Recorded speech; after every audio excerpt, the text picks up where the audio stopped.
जय महाकाली। आप सभी साधकों का जय महाकाली ज्योतिषम तंत्र निवारण केंद्र के आपके अपने चैनल पर स्वागत है। आज एक ऐसा प्रयोग लेके आए हैं जिसमें आपको मंत्र की आवश्यकता नहीं पड़ेगी।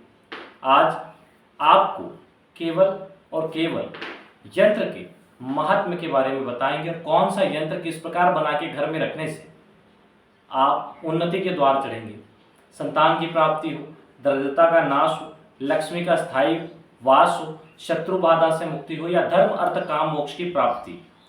आप सब में से चाहे किसी ने कोई यंत्र सुना हो या ना सुना हो, लेकिन पंद्रहिया यंत्र के बारे में लगभग हर व्यक्ति जानता है। चाहे दीपावली पर घर के बाहर उस यंत्र को अंकित करना हो, बहुत से लोग करते हैं, या व्यापारियों द्वारा लक्ष्मी पूजन के दिन बही खाते हैं उसका अंकन हो। हर जगह पर हर किसी बड़ी समस्या निवारण के लिए पंद्रहिया अंक का प्रयोग होता है। ना सिर्फ हिंदू धर्म में बल्कि अन्य धर्मों में भी कई जगह जो जानकार ओझा आदि हैं, चाहे वो अन्य धर्मों के, वह पंद्रहिया यंत्र का प्रयोग करते हैं क्योंकि इसका प्रभाव अभूतपूर्व है।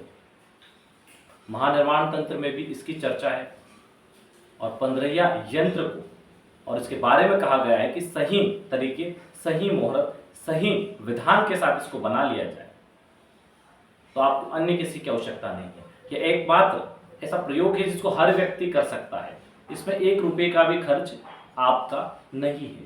कुछ एक लगता है तो बस अलग अलग प्रयोग के लिए कोई सामग्री तो आसपास आपके किराना आदि दुकानों पे मिल जाती है, तो आसानी से इस यंत्र को बना के आप इसके लाभ ले सकते हैं।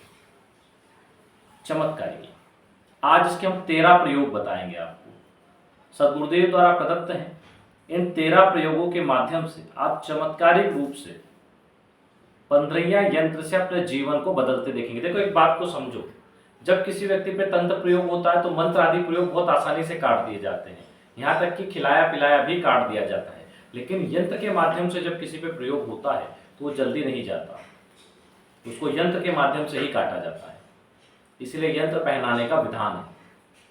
कई बार आपने देखा होगा कि अगर इस्लामिक इल्म होता है तो उसमें यंत्र बना के पानी में डुबो के पिलाने के लिए दिए जाते हैं, यंत्र को जूते मारने के लिए दिया जाता है, यंत्र को जलाने के लिए बाती में दिया जाता है। उनके अलग अलग प्रयोग हैं। तो यंत्र प्रयोग बहुत तगड़ा होता है, उसको उसी के शस्त्र से यानी यंत्र से ही काटा जाता है।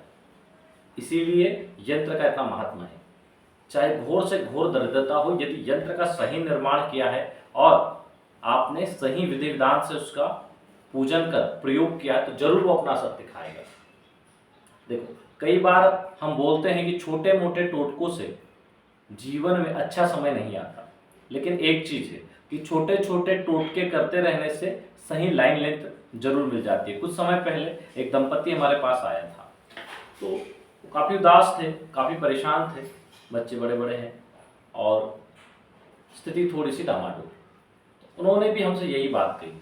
वैसे इससे पहले भी कई दंपति ऐसे आ चुके हैं, लेकिन ये अभी अभी का है इसलिए इस विषय पे आपको बता रहे हैं।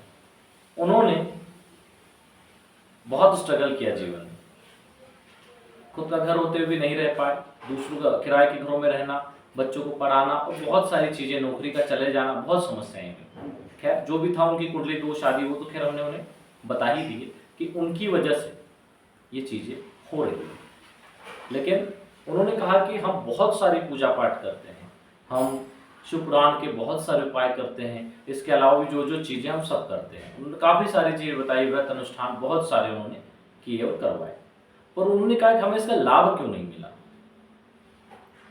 तो हमने कहा लाभ तो मिला भाई, लाभ मिला तभी तो आप हमारे पास आए, वरना हो सकता था किसी और के पास चले जाते, वो लोग आपसे फिर से पैसे उसे ठग लेते और आप फिर परेशान हो जाते और आपका विश्वास इन चीज़ों से उठ जाता। आप यहाँ आए हो, सही जगह आए हो, हमने आपकी कुंडली का विश्लेषण किया, ओरा आदि देखा और हमने बताया आपको कि ये समस्याएं हैं, जाइए और इसका निवारण इस प्रकार से करवाइए। ठीक है, एक आपको रास्ता मिल गया। दूसरा, अब दरिद्रता को दूर करना और भाग्योदय को उदय करने के लिए कौन से उपाय और मंत्र जाप और प्रयोग है वो हमने आपको बता दिए। अब रास्ता आपके पास है, आपके किसी के पास आपको जाने की जरूरत नहीं है। अब जो बताया वो करिए और आप खुद देखिए अगले कुछ महीनों में अपना भाग्योदय। तो कहने का मतलब है जो आप उपाय या प्रयोग कर रहे हैं वो कभी निरर्थक नहीं जा सकते। जो लोग हमारे पास आए या जिन लोगों ने हमसे बातचीत किया, जिन लोगों की हमने कुंडली बनाई या ऑरा क्या उनको उपाय बताए हैं, अगर वो सही ढंग से उपाय कर रहे हैं तो ऐसा कभी कोई कॉल नहीं आया हमारे पास या मैसेज कि उनको उसका फायदा ना हुआ हो। हाँ, वो बात अलग है कि हमने आपको बोला है कि आपको ये 7 उपाय करना है, आप उसमें से 2 ही उपाय कर रहे हो, उसमें रिजल्ट नहीं आएगा। भाई, आपके सभी ग्रहों का विश्लेषण हुआ है, कौन से आपको नुकसान पहुंचा रहे हैं, कौन से आपको फायदा देने वाले हैं, उसके हिसाब से आपको उपाय दिए। अगर 3 ग्रह नुकसान पहुंचाने वाले हैं और 3 ग्रह फायदा पहुंचाने वाले और हमको आपको 6 उपाय दिए हैं, तो नुकसान करने वालों को फेवर में करने के लिए भी उपाय दिए और फायदा करने वालों की क्षमता बढ़ाने के लिए भी उपाय दिए। तो अगर आप उनको नहीं करेंगे तो उसका रिजल्ट कैसे आएगा? अब उदाहरण के लिए मान लीजिए आप फायदा बढ़ाने वाले 2 ग्रहों के उपाय तो कर रहे हो, लेकिन नुकसान पहुंचाने वालों को कम नहीं कर रहे हो, तो जितना कमाया वापस वहीं चला गया। लाभ हुआ लेकिन वहीं चला गया सारा। करना आपको पड़ेगा, हम मार्गदर्शक हैं।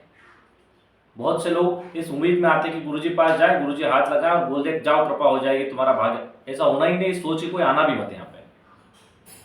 ये सोच के कोई मत आना, हम केवल रास्ता दिखाएंगे, सटीक रास्ता।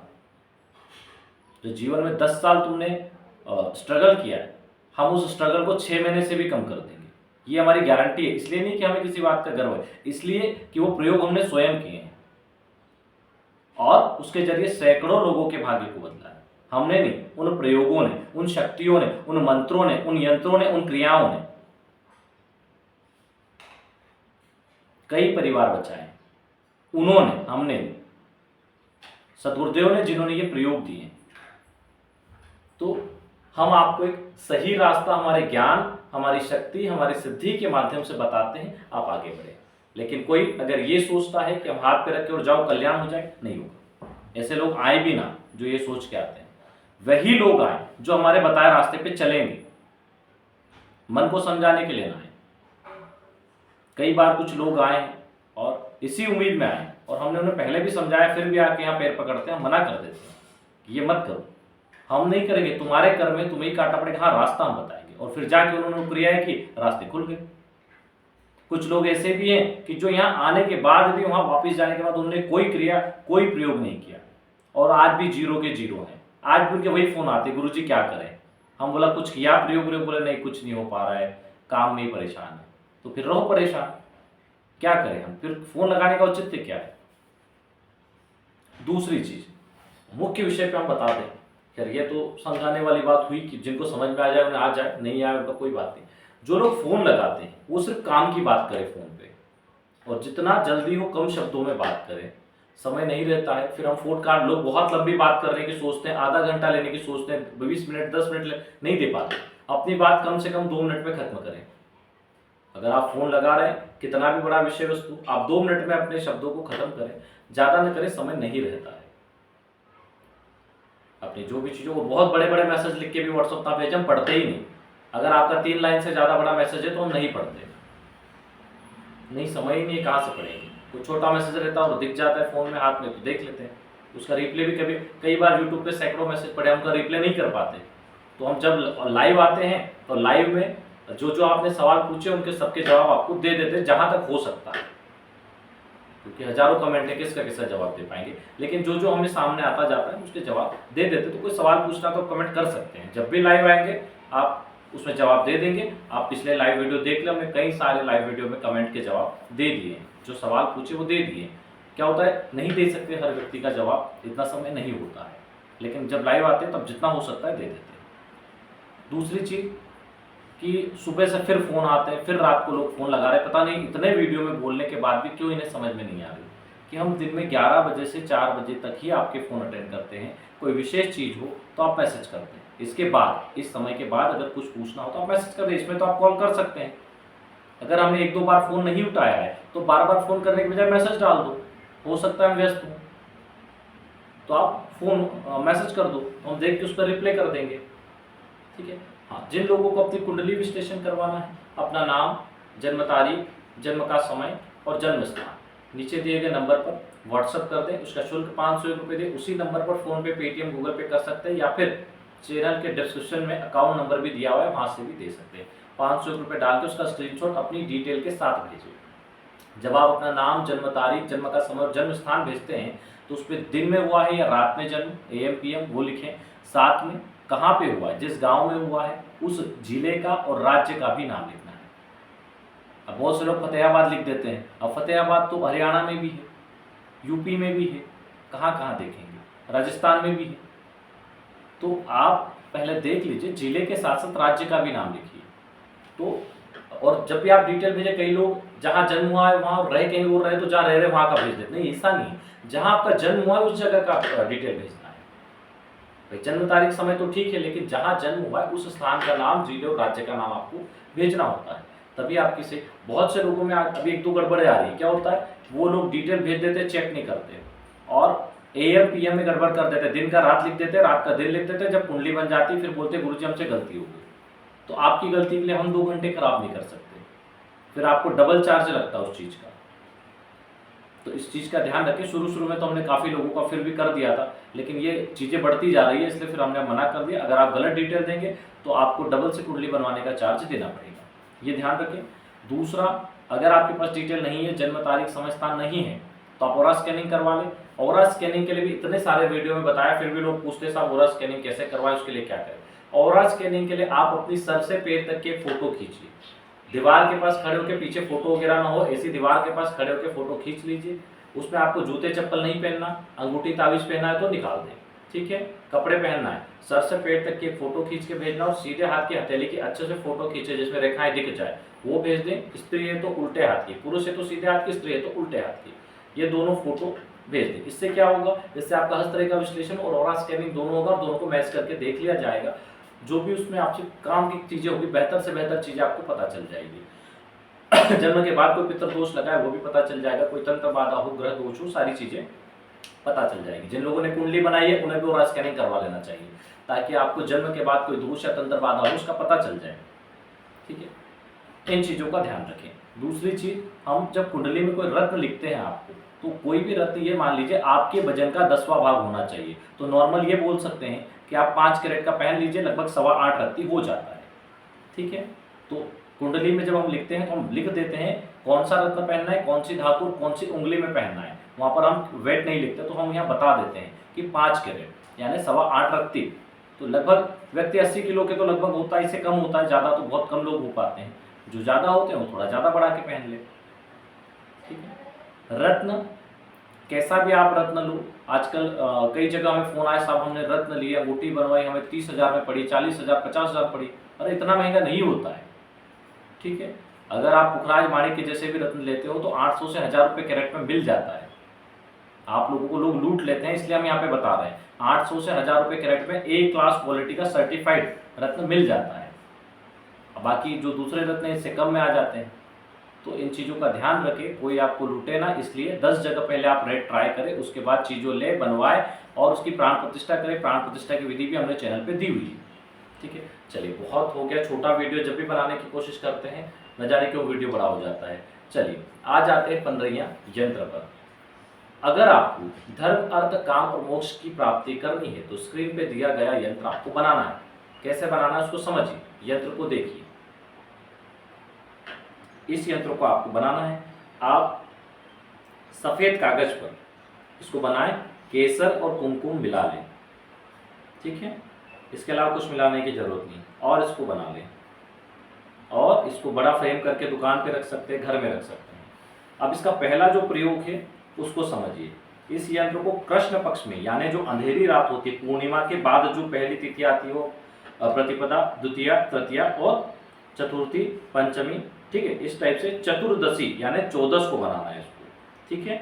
यानी पूर्णिमा के बाद अंधेरी रात्रि में 14 के दूसरे दिन अमावस्या आती है, इस चीज का ध्यान रखें। चतुर्थी और चतुर्दशी में लोग बहुत कंफ्यूज होते हैं। चतुर्थी चौथी तिथि है और चतुर्दशी त्रयोदशी के बाद यानी 14वीं तिथि।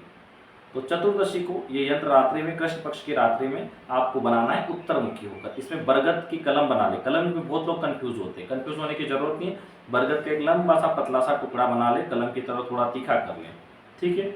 और सफेद कागज पर इसको कुमकुम और केसर से बनाएं। कितना बनाना है, इसको क्या मिलेगा, इससे पहले ये धर्म, अर्थ, काम और मोक्ष की प्राप्ति होती है, ठीक है। जो माता त्रिपुर सुंदरी के साधक है उनके लिए भी बहुत विशेष यंत्र है। इसको बनाना कितनी बार है, 1001 बार। बहुत आसान है, इसलिए फटाफट बन जाएगा। तो 1001 बार इसको बनाकर इसको पूजन स्थान में रख लें और इसकी 41 दिन पूजा करने के बाद किसी पवित्र सरोवर में इसको बहा दें। तो धर्म अर्थ काम मोक्ष की प्राप्ति होती है। उसके बाद एक यंत्र बना के अपने पास रख लें, लॉकेट के माध्यम से गले में रख लें या सामान्य रख लें। प्राण प्रतिष्ठा की आवश्यकता नहीं होती, क्योंकि इतने सारे यंत्रों को प्राण प्रतिष्ठा नहीं की जा सकती। एक यंत्र जो लास्ट में बनाए उसकी प्राण प्रतिष्ठा करके उसको धारण कर लें। 1001 तो विसर्जित करना है, विसर्जित करने के बाद एक बना ले इसी तिथि में, यानी अगली तिथि को। इसका जो दूसरा प्रयोग है, इसमें अगर की कलम ली जाती है। वही कलम बनाने का एक टुकड़ा ले लीजिए अगर का, और इसको पृथ्वी के ऊपर बनाना है, यानी कि धूल में। कितनी बार? 1000 बार। इससे क्या होगा? शत्रु भय समाप्त हो जाएगा। किसी प्रकार का बंधन है तो मुक्ति हो जाएगी। किसी की गुलामी है, कोई कारावास वाली समस्या है, तो इस यंत्र को 1000 बार अगर की लकड़ी का टुकड़ा लेके धरती पे बना ले मिट्टी में, तो बंधन मुक्ति होती है, शत्रु भय समाप्त होता है। अगर इसको आप कागज पे पीपल की कलम से, पीपल की लकड़ी से 1000 बार बना ले और लक्ष्मी जी के सामने रख दे, संपूर्ण दरिद्रता का नाश करने वाला है ये। 1000 बार बना के माता महालक्ष्मी के सामने रख दे और पूजन करते रहें तो संपूर्ण दरिद्रता का नाश करता है। ये यंत्र का प्रभाव है। यंत्र महोदधि में भी इनके बहुत जबरदस्त वर्णन आया है। जब आप पढ़ेंगे अपने धर्म ग्रंथों को तो आपको समझ में आएगा। यंत्र महोदधि के साथ चिंतामणि में बताया गया है इसके बारे में कि जब मनुष्य का पुण्य उदय होता है और भविष्य कल्याणकारी होता है, तभी व्यक्ति के मन में यंत्र प्राप्त करने और उसे बनाने यानी उत्कीर्ण करने का विचार आता है। वैसे तो प्राचीन काल से ये सब चला आ रहा है, हमारे पूर्वज भी इस चीज़ को मानते थे। उन्होंने भी इन चीज़ों को अनुभव किया है कि यंत्र कितने विशिष्ट हैं। ये देखने में तो सरल और सामान्य प्रतीत होते हैं, लेकिन इनके प्रभाव निश्चित रूप से अत्यधिक व्यापक हो जाते हैं। इसलिए इनको आप जब बनाएंगे तभी इन चीज़ों का आपको अनुभव होगा कि इनका प्रभाव क्या है। इसका चौथा प्रयोग क्या है? इसको गौमूत्र, कपूर और गोरेचन बराबर मात्रा में मिला ले और उसकी स्याही बना के पीपल की जड़ जो होती है उसको थोड़ी सी तोड़ ले, उसकी कलम बना ले और एकांत में बैठ के भोजपत्र पर यदि आप इस मंत्र के 1000 बार यंत्र बना लें, 1000 यंत्र बना लें, 1000 बार उत्कीर्ण कर लें, तो शीघ्र आपने जो मनोकामना की है यंत्र बनाने से पहले वो जरूर पूरी होगी। इसका जो पांचवा प्रयोग है वो प्रयोग है बेल, हरताल और मैनसे, इनको मिला ले बराबर मात्रा में और इसकी शाही बना ले और बड़ की जो होती है बरगद, उसकी कलम से साधारण कागज पर अगर इसको 2100 बार क्षमा करें उत्कीर्ण कर ले तो व्यापार में आश्चर्यजनक वृद्धि हो जाती है। करना चतुर्दशी को ही, एक रात में आप नहीं कर पाए तो उस रात जितने हो जाए उतने कर लें, बाकी अगली रात में कर लें तो भी चलेगा। ठीक है।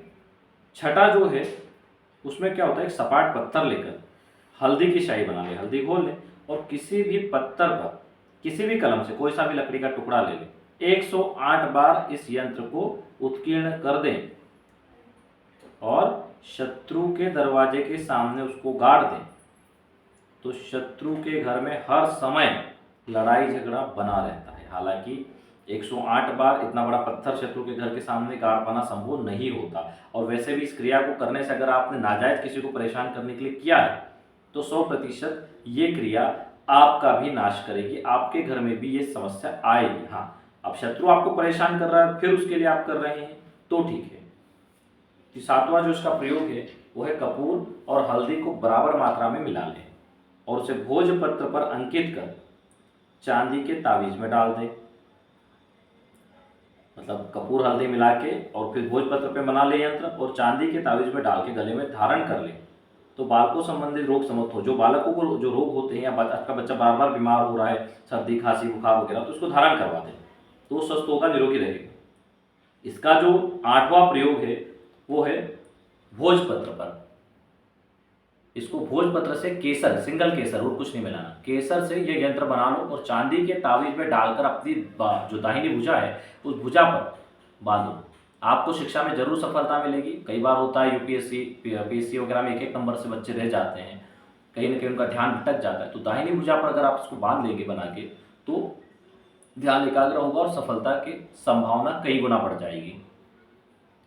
अब आती है बात 9वें उपाय पर।